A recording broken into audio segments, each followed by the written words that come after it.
Hey everybody, I'm Q Paul.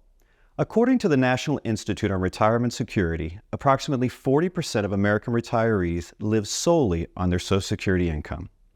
As inflation rates soar and the prices right along with it, many of those retirees are looking south of the border to make those limited funds go further. That's right, Mexico. An estimated 1 million Americans live in Mexico currently.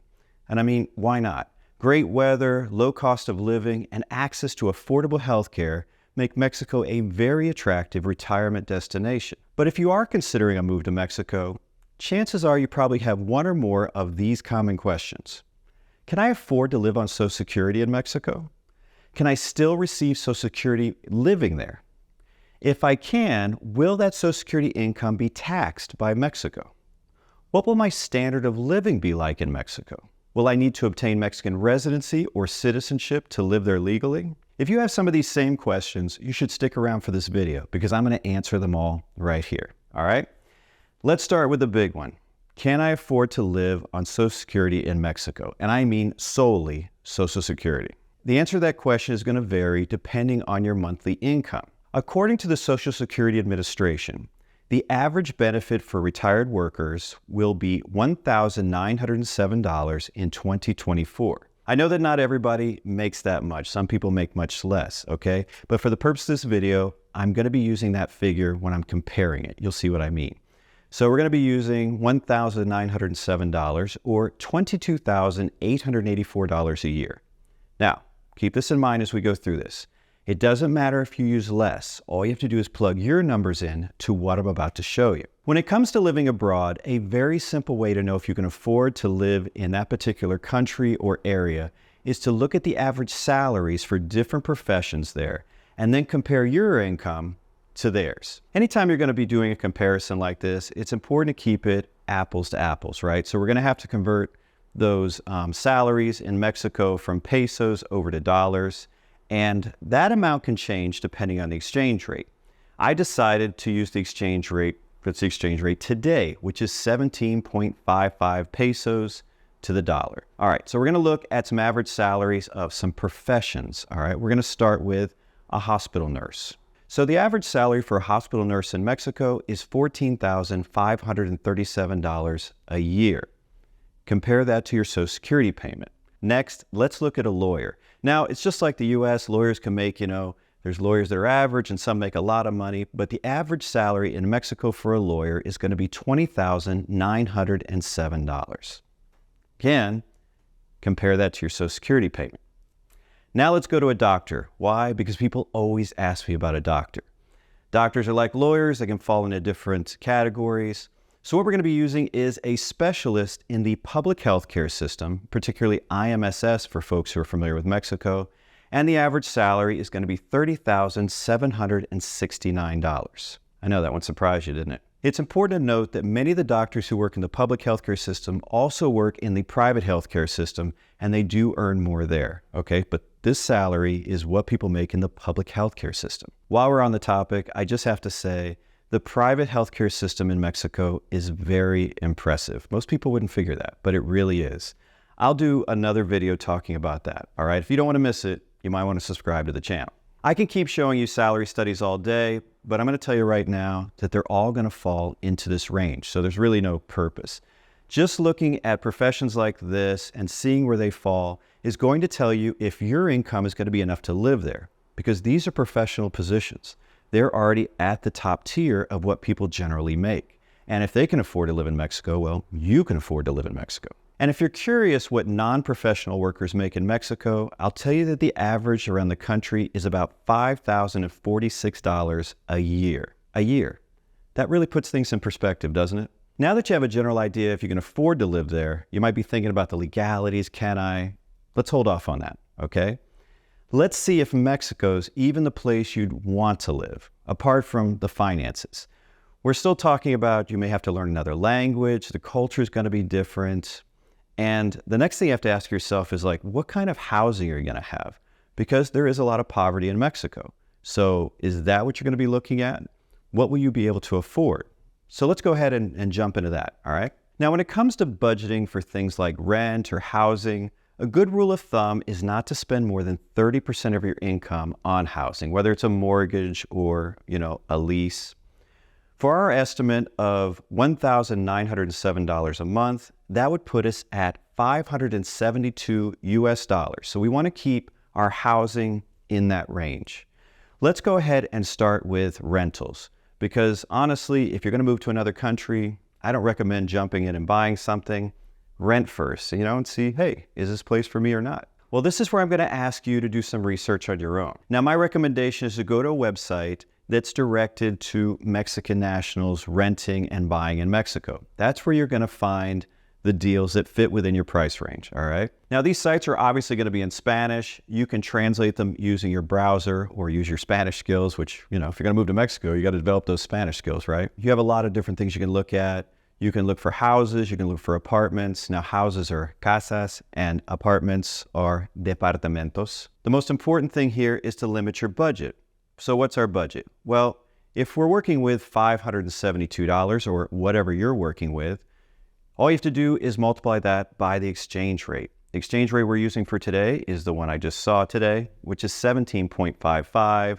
So to stay on budget, we're going to be looking for something that's around 10,000 pesos or less, all right? We don't want to be house poor, do we? If you have a particular area in Mexico you're looking at, you can also narrow your scope to that. But if you don't, and you just want to look at general housing in Mexico, just hit enter, and here come the options. As you look through these, kind of go through them, there's your price. Click on them, look through the photos, and ask yourself, can I see myself living in this type of place, okay? On my budget, this is my lifestyle. Would I be happy here? Now, for you folks who are looking to buy in Mexico, maybe you sold your place in the States, you had a little bit of savings, and you just want to look at what options are available, you can do that too through these sites. Now, as I said, if you're in the tourist areas or you're on the coast, you're going to find things that are super expensive, hundreds and hundreds of thousands, up to millions in some cases. But if you're willing to get away from those areas, you're going to find things that are much cheaper. Here's an example. Take a look at this house. It has 3 bedrooms, it's new, and it's being sold for less than 90,000 US dollars. Now that number you see down there, that's in pesos, right? So we have to make sure we divide that number by whatever the exchange rate is. The one we're using today is 17.55. I mean, it's a cute house, right? Can you see yourself living there? If you say yes, Mexico might be the place for you. The next step is to look at the legalities and logistics of making the move south of the border. So let's take a look at that. Number one question in this category is, can I still collect my Social Security living in Mexico?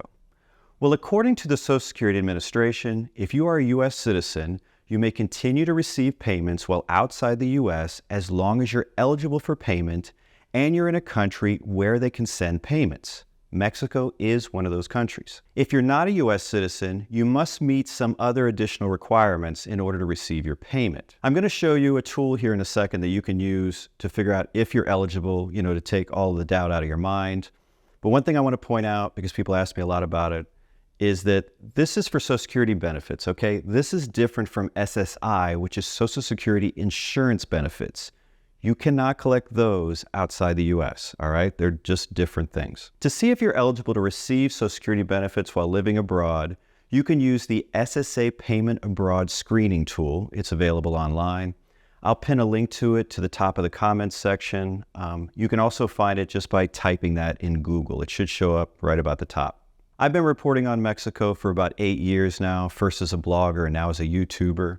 And anytime I tell someone, yes, you can collect your Social Security benefits while living in Mexico, the next question they inevitably ask is, will Mexico tax my Social Security income? So let's go ahead and answer that now. Now, it's important to keep in mind that tax codes are very complex. So what I'm telling you here doesn't apply to all areas of income, but it does specifically pertain to Social Security income and income that comes from other government pensions. That income will not be taxable in Mexico, thanks to a tax agreement between the two countries, which is called the United States-Mexico Income Tax Convention. And you're going to find that section that makes that exemption in Article 19. And basically what it says is wherever that Social Security or government pension originates from, that is where it's taxed, exclusively there. Okay, so now that we have funding covered, let's talk about whether Mexico will even allow you to live there. I mean, you want to live there, but maybe they don't want you to live there, all right? If you would like to live in Mexico, you can apply for residency, which is legal permission to live in Mexico full-time. Now, the process to get residency generally starts at a consulate outside of Mexico. So that's where you're going to go and ask for permission, all right? And then once they grant it, you can go to Mexico to finish the process. It's important to mention here that there are different paths to residency depending on your circumstances, all right? For example, if you marry a Mexican citizen, that's one of the paths you can go. If that's not your circumstance and you're just the average retiree who wants to live in Mexico, then the route you're going to be taking is the one where you're going to have to show economic solvency, which in a nutshell means that Mexico wants you to prove that you have the economic means to take care of yourself without draining their resources. Now, at this point, people are like, okay, I'll just show them your video, Paul, because obviously if I'm making about, more than a nurse, or I'm ballpark for a doctor, I can live there, right? It's not as easy as that. Actually, Mexico has a ridiculously high threshold to prove economic solvency, especially when you look at the salaries.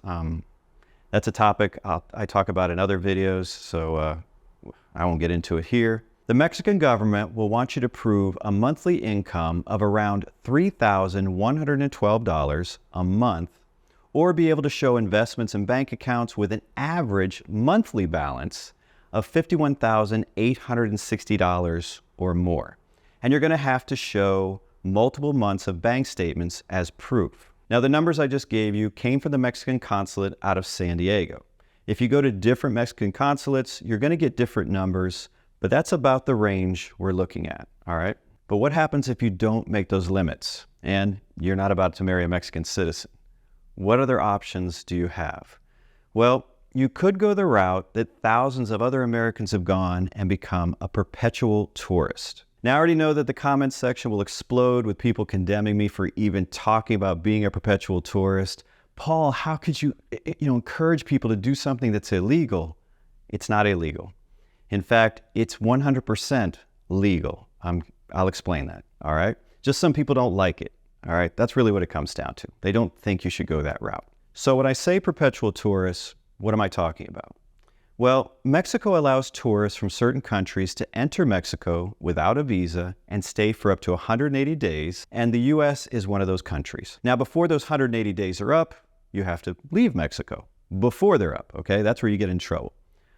But once you leave, you can re-enter Mexico, and it starts the clock again, another 180 days. This is where Mexico differs from many other countries that will set a certain amount, that tourists can be in the country, say 90 days. That's a very common amount, 90 days. And then they may also say 90 days every 6 months or every year.